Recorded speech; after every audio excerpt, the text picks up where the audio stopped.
I want to do a quick study on when we go to meet the Messiah. And this is all from the first jot in the Bible. So if you can imagine pulling a lot from the very smallest thing, that's pretty much what this is. So you can discount it by saying who could pull that out from a jot. You can do it, but I don't think it'll. Again, something's going to happen. We have to meet the Messiah. There's a way to do it, and this appears to me to be the way. The first jot in the Torah is when Esau kisses Jacob when they go to meet at the end. And when I say at the end, in other words, at that time, Jacob has his children, all except for Benjamin. And he's got his wives, so he's left Laban, and that's what I mean by end. So let's look at it first. And again, why is that a jot? As I look at it, that kiss is that introduction, and it's a major factor. And in this faith, there is nothing that we are not told on how to do. And we're told on how to meet the Messiah. When he returns, we do it with palm branches. Now that's when he returns, but we still have to go to meet him. There's a procession to go to meet him. This is a joyous event, and this is the Son of the Creator of the entire universe. It's not going to be something without some pomp and ceremony. It's going to have it. And we need to follow the Torah with regards to that. So this is going to be found in Genesis 32 and 33. And to really get an understanding of this, you need to look through Numbers 31, which is when we go out to plunder. And why do I say that? Well, because when we do plunder, whatever we take for animals, people, whatever, it is divided up in two groups. And then those who are in the military take one half, and everyone else takes the other half. And the military, 1 out of every 500 is then given to the Lord. The general people, 1 out of every 50 is given to the Lord. So if you get 100 cows, and you are in, let's assume that you're in the, I don't even want to say tribal. Let's assume you get 100 cows and you're just a female, so you're not going to be in the military. Then 2 of those cows will go to the Levites, because those who are not in the military, they do theirs, and they give theirs. 1 out of every 50 goes to the Levites, whereas for the army people, it's 1 out of every 500. And then it's divided in between us, So anyway, that being said, let's deal with then our procession. And how we're dealing with things. And Jacob was worried about meeting Esau, and we should be worried about meeting the Messiah. And so he decided to give him some gifts, and we should be giving some gifts. And he did it in a certain order, and he sent these animals out, and he separated the herds, so that each herd would always be seen, and then they had something to say. So let's go through that. And we're going to find that again in Genesis 32, starting in verse 13.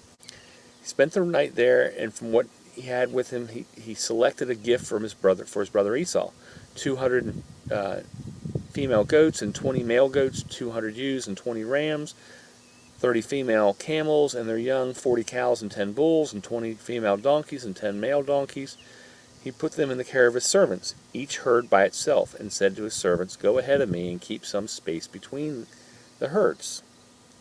He instructed the one in the lead, and again, we don't really need to go through this because he's just saying, okay, but let's, when he asks, who do you belong to and where are you going, and who owns all these animals in front of you, then you are to say, these belong to your servant Jacob, they are a gift to my lord Esau, and he is coming behind us.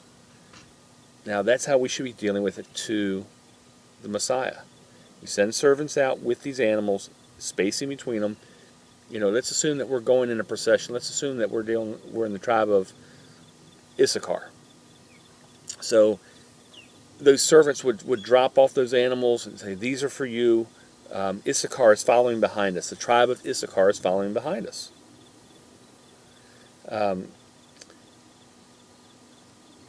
And so from that point forward, then what Jacob did, let's go to verse 33, because that's the animals.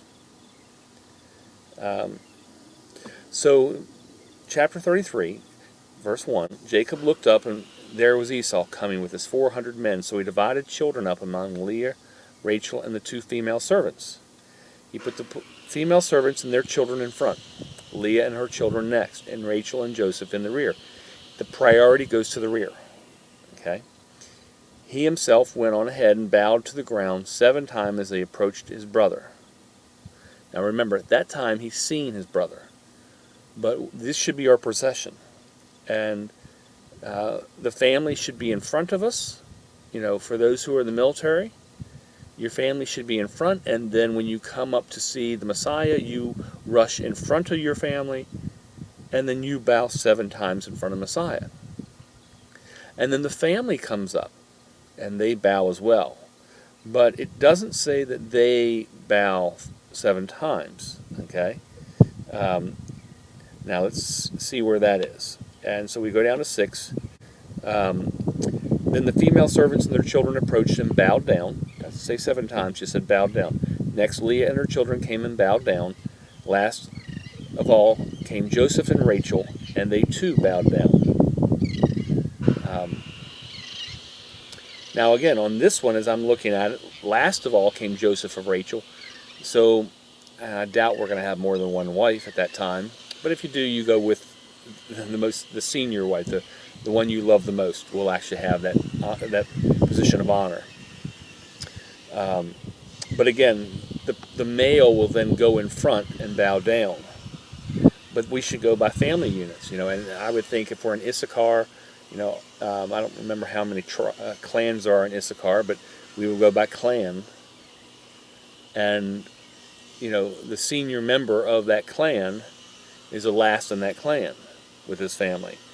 And then the last of all is the captain of the tribe of Issachar, the prime military man in all of Issachar.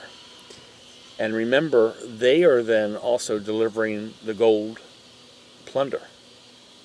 Because captains and officers, excuse me, and by officers it's Sarah, but it's defined as anyone that's over a group of 100. They cannot keep their plunder from gold. So the gold that they collect goes to the Messiah. And that's for the delivery of the men that are in their care, the safety of their men.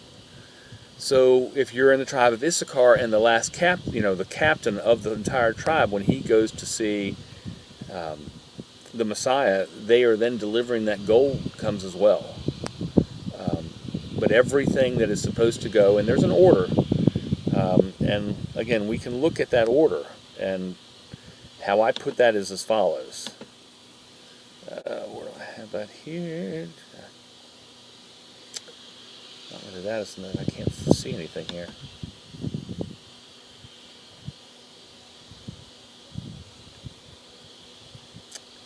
I can't even, there we go, finally. It would go female goats, then male goats, female sheep, then male sheep, camel with the colts, female cow, bulls, a female ass colts, and then again, we're going to be doing slaves as well, so female slaves, and assuming there are male slaves, and male slaves. That's the order of priority. And again, it's just the next question then comes: how long is this going to take? And if everybody's bowing down, you can realize it's going to take a while. And I would think 1 day per tribe is basically the best we can do. And we saw that with the Exodus when they did something as well. It was a 1 day thing, other than moving. Now, obviously, moving, and there's a special order of how they did that too. But but I don't want to leave too much there and push too much. But the order as I see it is as follows: Judah, Issachar, Zebulon, Reuben, Simeon, Gad, Ephraim, Manasseh, Benjamin, Dan, Asher, Naphtali. And we get that when they were doing that procession, when they were making the objects for the temple. So, and again, so if we're to do that, if we are to, each leader of the tribe may in fact have to bring a bull, and each two tribes may have to bring a cart. Now again, that was done for the tabernacle.